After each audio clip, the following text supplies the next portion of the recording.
महात्मां नस्तमां पार्थ दैवी प्रकृतिमाश्रिता भजन्तानन्य मनसो ज्ञात्वा भूतादिमव्यो वसुदेव सुतं देवं कंसचाणूरमर्दनं देवकी परमानन्दं कृष्णं वन्दे जगद्गुरो गुरुर्ब्रह्मा गुरुर्विष्णु गुरुर्देवो महेश्वरा गुरुर्साक्षात् परब्रह्म तस्मै श्रीगुरुवे नमः।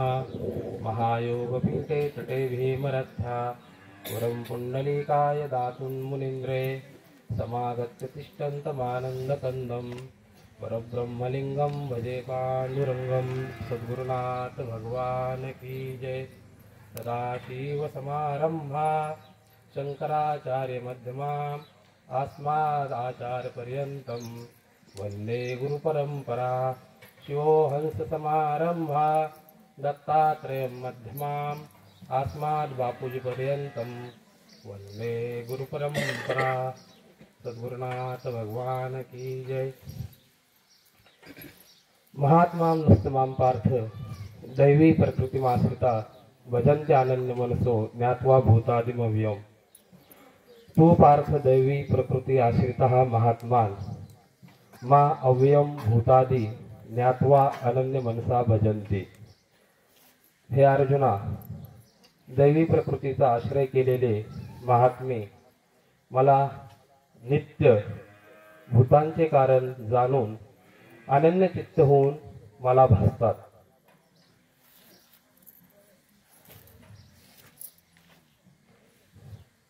आपण काय निमित्ताने एकत्रित आलो ते सर्वांना ज्ञात आहे। वेळ भरपूर झालेला आहे, पण या ठिकाणी पूज्य बापू यायचे आणि सेवा करायचे भाऊंनी बोलवलं आणि येणं हे आपलं क्रमप्राप्त होतं म्हणून आलो आणि थोडी सेवा करायची म्हणून पूज्य संजू भाऊंच्या नंतर सोनवणे महाराजांच्या आणि भाऊंच्या समोर बोलणं म्हणजे मला वाटतं मूर्खाचं काम आहे। पण एरवी तरी मी मूर्ख हो असो। ह्या 9व्या अध्यायातील 13वा श्लोक ताईने अगोदरचे 2-3 प्रवचन झाले, अतिशय सुंदर प्रवचन झाली की एक प्रवचन पहा ज्ञानेश्वरीचं महत्त्व सांगितलं। वाचावी ज्ञानेश्वरी। ताई मला पूज्य तात्यांनी सांगितलं होतं, काय नाही म्हणले तू काय करायचं वागवत, घरचे 4-5 माणसं समोर बसवायचे आणि ज्ञानेश्वरी सांगायची। आपले आता आपली बुद्धीची कुवत किती, इतका मोठा महात्मा बोलतोय आणि मी म्हणलं की ती काय काढणार, मला ज्ञानेश्वरी काय काढणार आणि कसं सांगायची म्हणलं तर पहा एक लाखातलं वाक्य बोलले की ती म्हणली आई आहे। ज्ञानेश्वरी म्हणजे काय आहे, आई आहे। आणि मग ती नाही सगळं तुमचं चूक पदरात घेणार तर कोण घेईल म्हणजे, कळत असते म्हणजे फक्त सांगायची म्हणजे, आणि कुणाला नाही त्यांच्यासाठी सांगायचं नाही तुझ्यासाठी सांगायची म्हणजे। म्हणलं ठीक आहे म्हणलं। आणि वाचताना आता ही सगळे महापुरुषांचे वाक्य म्हणजे हे शास्त्र सोडून नसतात, शास्त्रच असतात ते। शास्त्र म्हणजे ते बोलन तेच शास्त्र असतं, त्याचा प्रत्यय आपल्याला क्षणोक्षणाला येतो। सर्व सुखाची लहरी ज्ञानाबाई अलंकापुरी। ज्ञानेश्वर महाराज जर माऊली आहेत आणि ज्ञानेश्वरी म्हणजे काय, ज्ञानेश्वर महाराज ज्ञानेश्वरी काय वेगळे नाही आणि तीच आपली आई आहे। वाचावी ज्ञानेश्वरीपेक्षा तर मी म्हणतो तुकाराम महाराजांचाच, नामदेव महाराजांचाच अवतार आहे तुकाराम महाराज।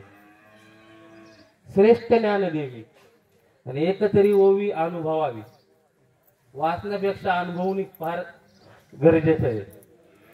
पहा असो, प्रस्तुत श्लोकामध्ये माऊली महावैष्णव ज्ञानेश्वर महाराज हे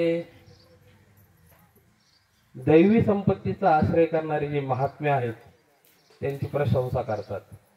ह्याच्या अगोदर त्या श्लोकामध्ये आसुरी संपत्तीचा आश्रय केलेले लोक जे आहेत त्यांचं वर्णन केलं. पण बाप्पू म्हणायचे की सहज माणूस बोलायला लागला तर ट्रक भर बोलतो, त्याला काय शेंडा नसतो बुडखा नसतो म्हणायचे. बापूंचं एक कीर्तन आम्ही ऐकलं होतं विश्वकर्मा जयंतीच्या सप्त्यामध्ये. त्यांनी अभंग घेतला होता, काय सुख आहे वावगे बोलता, झाता पंढरीराचा पार नाही. म्हणजे वावग बोलण्यामध्ये काय सुख आहे? माऊली महाविष्णू ज्ञानेश्वर महाराज म्हणतात की आसुरी संपत्तीचा आश्रय करणारे लोक त्याच्याबद्दल तुम्हाला एवढं सांगितलं, पण काय हे म्हणून असोती हे वायानी कायशी मूर्खाची बोलणी, वाया वाढविता वाणीची निलावणी. ही सांगण्यात तरी काय अर्थ आहे? ह्याने वाणीला शीन होईल म्हटलं. हे आसुरी संपत्तीचा आश्रय करणारे हे जे लोक आहेत ना, यांच्याबद्दल सांगणं सुद्धा चुकीचं आहे म्हणले, ह्याने वाणीला शीन होतो म्हणले. मग काय म्हणले की जेथे वाचा उचवे ते साधू का मी तुला आता सांगणार आहे. मगाच्या प्रवचनामध्ये सांगितलं किंवा मौन जिथं वाचा विसावली जाते, किंवा त्या ताई म्हणल्या की काय आता वेदांनाही नाही कळला अंत पारे. आता वेदाधिकाराची कळत नाही ती, आता तिथं मी काय बोलू म्हणल्या ताई. पण ती साधू कथा तिच्याबद्दल थोडीशी माहिती असणं सुद्धा गरजेचं आहे. म्हणून माऊली महावैष्णव ज्ञानेश्वर महाराज या श्लोकावर चिंतन मांडतात की हा महात्मा नेमका असतो कसा, ज्याने दैवी प्रकृतीचा आश्रय केलेला आहे असा महात्मा. तरी जयाचे चोखटे मानसी मी होऊनी असे क्षेत्र संन्यासी, जया निजेली आती उपासी वैराग्य गा, जयाची आस्थेची सद्भावा आतू धर्म करे राणेवा, जयाचे मन ओलावा विवेकासी, जे ज्ञानगंगे नहाले पूर्णता येऊनी धाले, जे शांतीशी आले पालवनवे. आता याच्यावर 10-12 ओव्या माऊलींनी चिंतन केलेलं आहे. पण हा महात्मा कसा असतो? तरी जयाचे चोखटे मानसी, ज्याचं मानस ज्याचं मन हे शुद्ध असतं. कसं असतं? म्हणजे आमचे रघुनाथ बाबा आता विषय झाला, ते म्हणायचे की बाबा काल्याचं कीर्तन आम्ही फार ऐकले. ते म्हणायचे कृष्णाने फक्त 2च कर्म केले म्हणायचे गोकुळामध्ये, एक केली चोरी आणि दुसरी केली मारामारी. मग चोरी केली आणि कृष्ण म्हणजे देव म्हणून बघायचं नाही. कृष्णम वंदे जगद्गुरु, जगद्गुरु आहे कृष्ण. मग चोरी कशाची केली? मृदू सबाह्य नवनीत तैसे सज्जनाचे चित्त, ह्याची चोरी केली. मग आता आपलं तसं नवनीतासारखं मन होतंय का? नाही, आपलं तर वक्तय. आणि माऊली काय म्हणतायत? जयाचे चोखटे मानसी, ज्याचं मन चोख आहे. आणि हे का फार अवघड नाही. कबीर महाराज म्हणतात त्यांना सुद्धा कळालं की आता ही मनावर नियंत्रण मिळवणं काय फार सोपं नाही आणि फार अवघडही नाही. कबीर महाराज म्हणतात त्यांना ही ज्ञानबाची मेघ कळाली. मग म्हणून कबीर महाराज म्हणतात की मनवा मनवा खेती करो हरिनाम. ह्याला काय पैसा न लागे, रुपया न लागे, न लागे कवडी दमडी. पण काय काय पाहिजे? मनाने काय केलं पाहिजे? खेती करो हरिनाम की. पहा मुद्दाम हे प्रमाण काय घेतलं? क्षेत्र. क्षेत्र सांगितलं. जयाचे चोखटे मानसी मी होऊन असे क्षेत्र संन्यासी. मी त्या ठिकाणी क्षेत्र संन्यास घेतो की ज्याचं मन कसं असेल? चोख असेल. इदम शरीर कौंतेय क्षेत्र मिथ्या विधी येते. शरीराला क्षेत्र म्हटलं, मग शरीराचा चालक असणारा हा जे मन आहे ते मन शुद्ध असणं गरजेचं आहे. आणि मन ज्याचं शुद्ध आहे त्या ठिकाणी काय होतात? येऊनी गोपाळ राहील. चित्त शुद्ध तरी शत्रुमित्र होती. शत्रुमित्र जाऊन द्या, देव तिथं येतोय. देव तिथं येतोय. आणि जया निजेल्या ते उपाशी वैराग्य गा. आणि हे जे महात्मे असतात यांचं अशा प्रकारचं मन झालेलं असतं, अशा प्रकारे त्यांचं चित्त झालेलं असतं, शुद्ध झालेलं असतं. कारण यांचं कसं असतं, प्रपंच ओसरो चित्त तुझे पायी मुरो, ऐसे करे का पांडुरंगा शुद्ध रंगा वावे रंगा. ही मागणी आहे आपली, ही आपली जीवाची मागणी आहे. प्रपंचाचा इतक्या लवकर काही विसर पडणार नाही, पण ओसरो.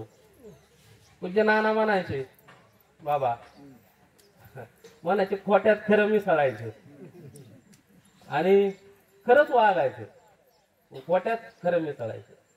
हे सगळा लटिका व्यवहार सर्व हा संसार, ह्याच्यामध्ये खरं मिसळायचं. ह्याच्यामध्ये खरं मिसळायचं मग त्यासाठी काय पाहिजे, तर आपलं मन चोख पाहिजे. आणि मग त्या ठिकाणी देव काय करतो, वास करतो.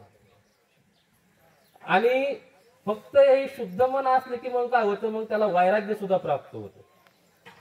मग वैराग्य कसं प्राप्त होतं, की जा निजेले आते उपाशी वैराग्य गा. आता तुकाराम बीज झाली. तुकाराम बीज झाली तर तुकाराम महाराजांचं चरित्र आता महाराजांनी महिपती महाराजांचा उल्लेख केला. महिपती महाराजांचं तुकाराम चरित्र वाचण्यात आलं.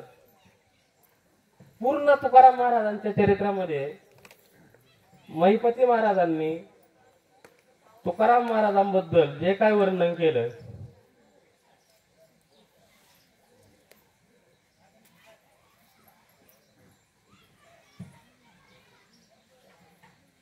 किती चोख झालेलं होतं तुकाराम महाराजांचं मन. पूर्ण चरित्राचा विचार केल्यानंतर लक्षात येतं.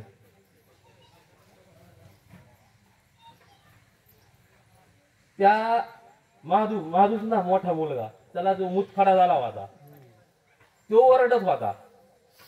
त्यामुळे भजनाला विक्षेप होईल म्हणून घरातून तुकाराम महाराज आले आणि मंदिरामध्ये जाऊन भजन करायला लागले. आणि झोपले तरी निजेले आते उपाशी वैराग्य गा. झोपले तरी त्यांचं नामचिंतन चालू होत. आणि इतकं वैराग्य की निळोबारायांनी त्यांच्या नामावलीमध्ये मुद्दाम एक शब्द टाकावा, समलोष्ट कांचन जय तुकारामा. की लोष्ट आणि कांचन त्याला समानतेने पाहणारे होते तुकाराम महाराज. असे तुकाराम महाराज की आम्ही तेने सुखे मना विठ्ठल विठ्ठल मुखे, एर तुमचे वित्त जन ते मज मृत्युके समान. इतकं वैराग्य त्यांच्या अंगी मानवलेलं होतं. असे हे महात्मे आपल्या मालिकेतील पूर्ण महात्मे असे आहेत. आता इथं बसून काही मला काही खोटं बोलायचं नाही. तुकारातले तुकारपूर आमच्या तिथं मंदिराचं काम चालू असताना कामाला होते. सगळ्या गावाला नाव ठेवणारे बरं का भाऊ, सगळ्यांना नाव ठेवणारे. आता काय हेच लोक असतात ना कामाला, वाघ गावण्याच्या हाताखाली. आणि माणसं यायचे, दर्शन घ्यायचे, मंदिरामध्ये बाप्पूकडे यायचे, पाया पाडायचे आणि 100 500 असे पैसे द्यायचे. बापून काय करायचं, ते पैसे घ्यायचे लगेच म्हणायचं, पप्या इकडे रे जा, टरबूज आणायचे. म्हणजे शहाणे तर प्रसंग करते ना तो, चांगले लोकच करते ना. मग त्या पोरांनी म्हणायचं, भागवत तुमच्या बाप्पाचं काम वेगळंच राहत माझं का रे. काय नाही, ते पैसे आल्या खाली सगळे आमच्याकडेच देते. कमी काही पडत नव्हतं, कमी काहीच पडत नव्हतं. मला फक्त धनाचंच सांगायचं असं नाही. म्हणजे इतका अंगी बांधलेलं होतं वैराग्य. जया निजेले आते उपाशी वैराग्य गा. जयाचे आस्थेची असाच व्हावा, आतू धर्म करी राणीवा. जयाचे मन ओलावा विवेकाशी. आता अगोदरच्या प्रवचनामध्ये प्रमाण दिलं, संत तेथे विवेक असणे किंवा मदहृदयी सद्गुरु जेणे तारिलो हा संसार करू, म्हणून विशेष आत्या धरू विवेकावरी. त्यांच्या ठिकाणी हा विवेक आहे. आत्मवस्तू काय, अनात्म वस्तू काय, हा विवेक आहे. विचार वेगळा आणि विवेक वेगळा. विचारामध्ये विचार सगळ्यांनाच येतात, पण विवेक हा साधू जवळ असतो. शंभू तेथे अंबिका आणि संत तेथे विवेका असण्याचे की ज्यांच्या आस्थेची असत भावा, व्यक्त इच्छा मरून गेलेली असते, जी काही इच्छा असते ती सद इच्छा असते. आप धर्म करे राणेवा, आणि त्यातून जे काही घडतं त्याच्यातून अधर्म घडतच नाही, सगळा धर्मच घडतो. आणि जयाचे मन ओलावा विवेकाशी, आणि ज्यांचं मन हे विवेकाला सहाय्यभूत असतं, त्यांचं मन विवेकाला सहाय्यभूत असतं, म्हणून त्यांचं मन कसं असतं, चोख असतं. आणि म्हणूनच त्या ठिकाणी स्वतः भगवंत परमात्मा क्षेत्र संन्यास घेऊन राहत असतात. जयाचे चोखटे मानसी, मी होऊन असे क्षेत्र संन्यासी, जया निजेले आते उपासी, वैराग्य गा, जयाच्या आस्थेची असत व्हावा, आतू धर्म करे राणेवा, जयाचे मन ओलावा विवेकाशी.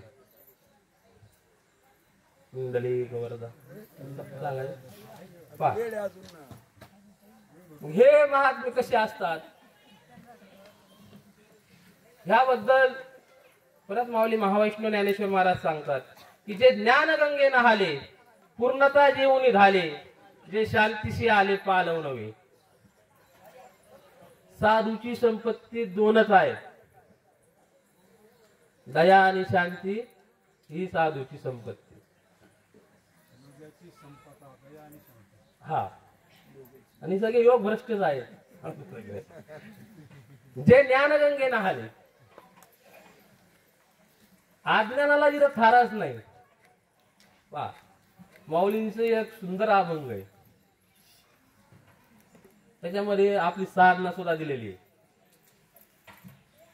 माऊलींचा अभंग, पहिलं मेरूच्या शिखरी एक योगी निराकारी, मुद्रा लावणी चेचरी, प्राणायामी बैसला, ज्याने सांडिले त्या गेली कंथाकार, मन गेले ते विलया ब्रह्मानंदा महाधारी, ज्ञान गोदावरीच्या तीरी, स्नान केले पांचाळेश्वरी, ज्ञान गोदावरीच्या तीरी. जे ज्ञानगंगे नहाले, यांचं नाणं आपलं नाणं वेगळे, आपलं नाणं वेगळे आणि यांचं नाणं वेगळे. आपलं नाणं फक्त काय, 4 तांबे घेणे, अंग अंग नाव पंढरीशी जाऊ आम्ही. पा चोखा वेळाचा अभंग आहे, अबिर गुलाल उधळीत रंग. अंग अंग दोनदा शब्द वापरला, एक अंतरांग आणि एक बाह्यांग. असं नाणं आहे यांचं, महात्म्यांचं नाणं, महात्म्यांच्या अंघोळाची. जे ज्ञानगंगे नहाले, पूर्णता जेवून झाले. बर, फक्त शरीराची शुद्धी असं नाही, तृप्तीचा ढेकर सुद्धा दिलेला आहे त्यांनी. तृप्ती कशाची, पूर्णतेची. आता काहीच शिल्लक राहिलेला नाही. तैसा मी पूर्ण काम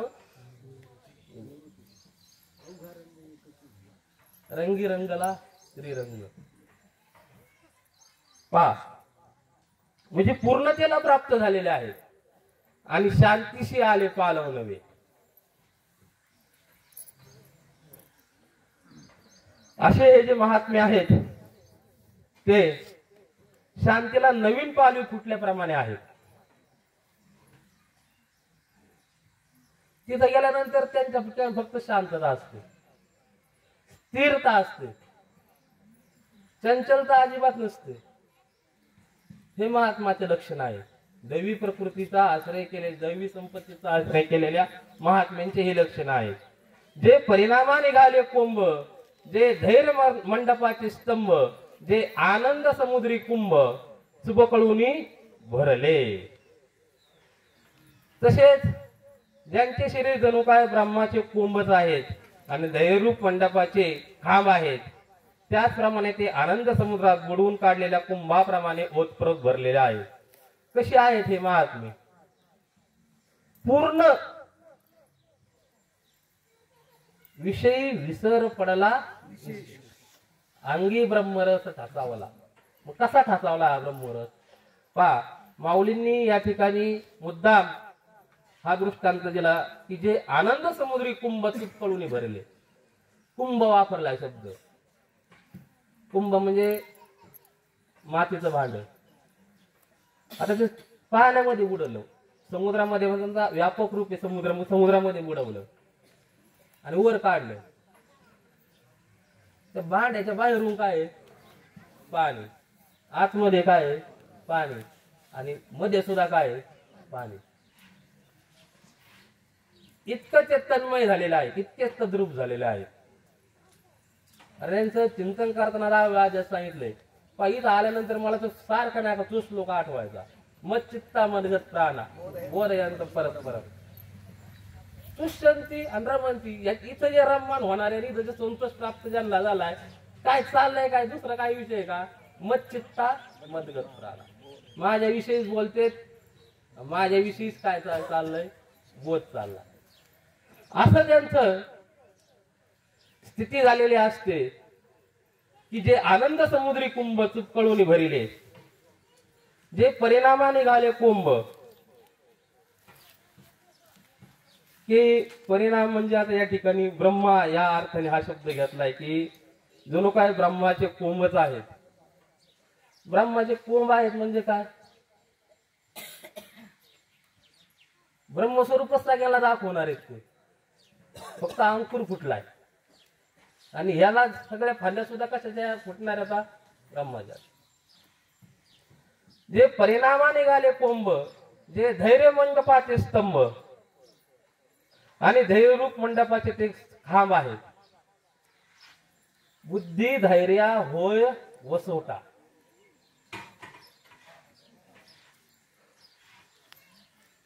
काय हो?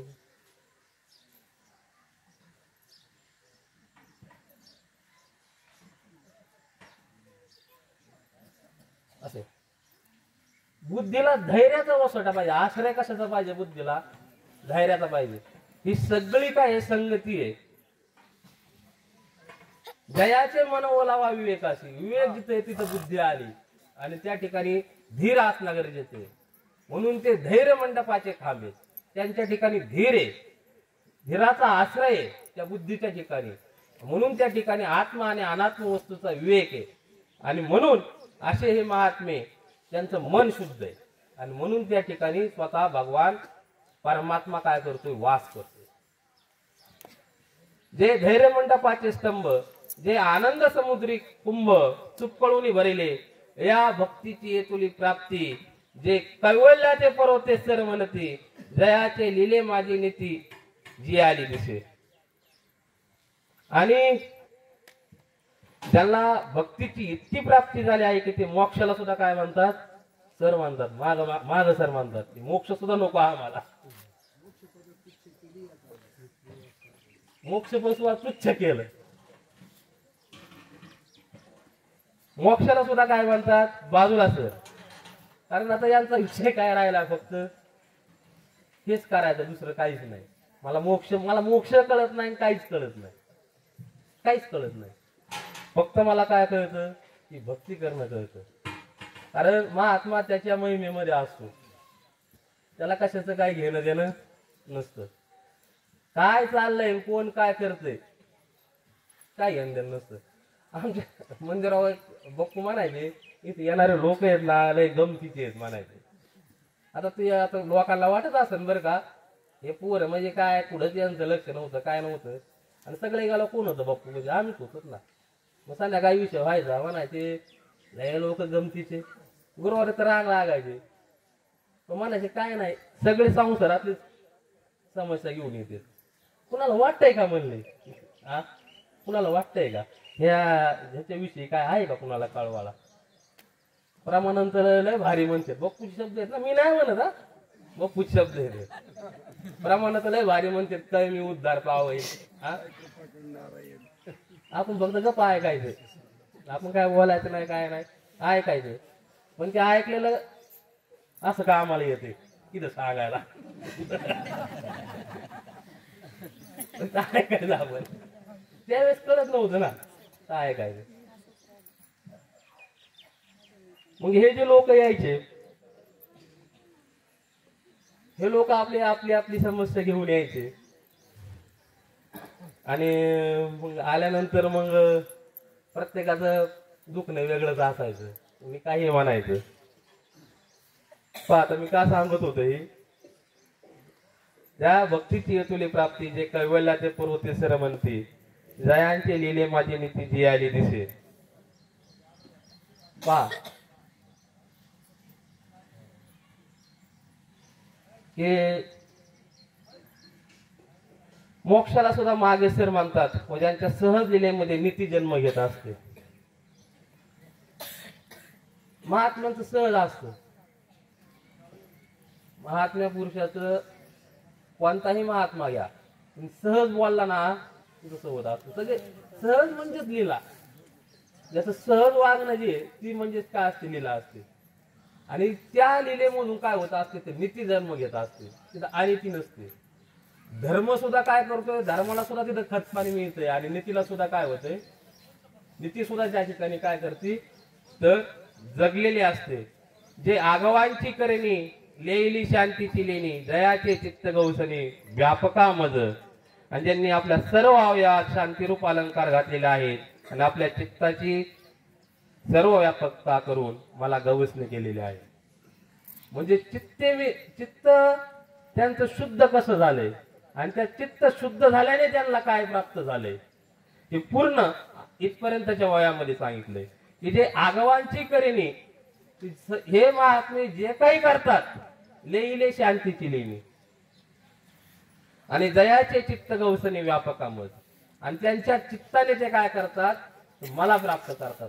कारण मला प्राप्त करणं काय सोपं नाही. एवढा प्रभू भावे त्याने संपुष्ट राहा.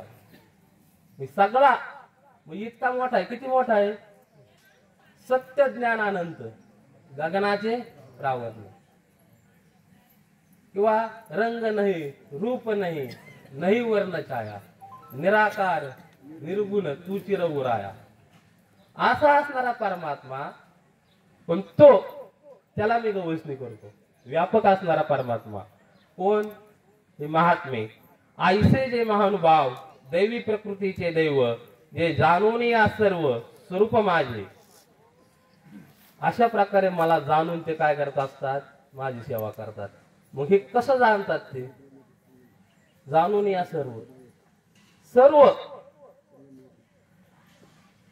ऐसे जे महानुभाव दैवीय प्रकृतीचे दैव जे जाणून या सर्व स्वरूप माझे. असे जे संत असतात ते भगवत भक्तीला अनुकूल असणाऱ्या सात्विक प्रकृतीचे भाग्यच असतात आणि दिसणाऱ्या सर्व वस्तू माझे स्वरूप आहे असे जाणतात. या महात्म्याचं अत्यंत महत्वाचं लक्षण या ओळीमध्ये सांगितलं की दिसणाऱ्या सगळ्या वस्तू या काय आहेत माझं स्वरूप आहे. मी आणि ते काय वेगळे नाही. पण इथपर्यंत जाण्यासाठी काय जयाचे चौकटी मानसी. इथपर्यंत जाण्यासाठी जयाचे चौकटी मानसी. आणि एकदा का हे प्राप्त झालं मग वाढते नि प्रेमे माते भजती जे महात्मे परी तुझे पण मनोधर्मे शिवतले नाही. मग मी हेच सांगायचं मग पण हेच म्हणायचं. मला नाही का माझा तुम्हाला नाही का म्हणे लय बोलत आहे बरं का मग खरं ती बोलतो. आता ही ज्ञानेश्वरी समोर आहे म्हणाचं मग इतका परमार्थ करते तर आरत्या म्हणते मी तुफानाची झाले बोलवून इथं आले की असं काम होते. बाप्पू म्हणायची असंच आहे बाबा ही सांभाळाची काळी आहे बाप्पू म्हणायची अशीच वाजती इकडं वाजती कधी इकडं जाईल सांगता येत नाही. पहा मग वाढते नि प्रेमे माते भजती जे महात्मे परी तुझे पण मनोधर्मे शिवतले नाही. मग वाढत्याप्रमाणे हे महात्मे मला भासतात असं आज भजन करतात की सर्व मीच नटलेलो आहे. असं भजन केल्यामुळे मग त्यांच्या मनोधर्माला द्वैताचा स्पर्श सुद्धा होत नाही. जीवनिका वेगळा नाही. मग आता ह्या स्थितीला जर आपल्याला गेलेले लोक असले मग यांना का असं होते आता ते गेले का नाही त्यांची त्यांना माहिती. आमचं सांगतोय बरं का, पण बघू माझ्या मनातली खरखच सांगतो मी. माझं मी बाप्पूला म्हणायचो मी ती ऐसे मीच होऊन पांडवा करीती माझी सेवा परी नवलाव तो सांगावा अशा आई. अशा प्रकारे मद्रुप होऊन माझी सेवा करतात. आणि ती कशी सेवा करतात तर सततम कीर्तयंतो मायतंतस्य दृढवता नमस्यंतस्य मा भक्त्या नित्ययुक्ता उपासते. अशा प्रकारे ते माझी सेवा करत असतात. ती सेवा कशी करतात ती मग पुढच्या श्लोकामध्ये सांगितलेलं आहे. पुंडलिक वरदा हरी विठ्ठल श्री ज्ञानदेव तुकाराम पंढरीनाथ भगवान की जय. माऊली ज्ञानेश्वर महाराज की जय. सद्गुरुनाथ भगवान की जय. श्री स्वामी समर्थ भगवान की जय. थोडस जास्त झालं. आता काय झालं थोडस नाही का बोलावं वाटलं म्हणून बोललो. सुंदर माफ करा.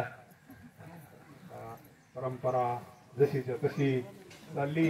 ही संतांची परंपरा आहे. परमपूज्य गोरडे बाबांची कन्या परमपूज्य गुरुवर्य परमपूज्य भालेकर बापू शिरी यांचे चिरंजीव भागवत महाराज एकदम जसंची तसं महात्मेच बोलत असतात त्यांच्या मुखातून. म्हणून प्रत्येक वर्षी येत जा. ही अशीच परंपरा चालू ठेवा. आज 16-17 वर्षापासून त्यांनी सुरू केलेलं आहे. त्यांनी सुरू केलेले तेवढीच 2 प्रवचन होती आपल्याकडं गुरुवारे बापूंचं आणि गुरुवारे दादांचे. तेच 2 प्रवचन आज आपण टाकलेले. तेच प्रवचन आपण ऐकतोय आज. त्यांनीची येवले रोप लाविले द्वारी त्याचा विलो गेला गगनावरी. म्हणून महाराजांना कोटी कोटी धन्यवाद. प्रत्येक वर्षी येत जा आणि ही सेवा करत जा. पुंडलिका वरद हरी विठ्ठल श्री ज्ञानदेव तुकाराम पंढरीनाथ भगवान की जय. गोपाल कृष्ण भगवान की जय. आता लगेच हरिपाठच्या तयारी. चहा घ्यायचा आणि हरिपाठ म्हणजे निवांत हरिपाठ होतो. काल थोडस घाई झाली जरा शिवाजी महाराज. हा आज 1 तास आहे तुम्हाला बेस्ट पैकी. मृदंगाचार्य चला आले ना.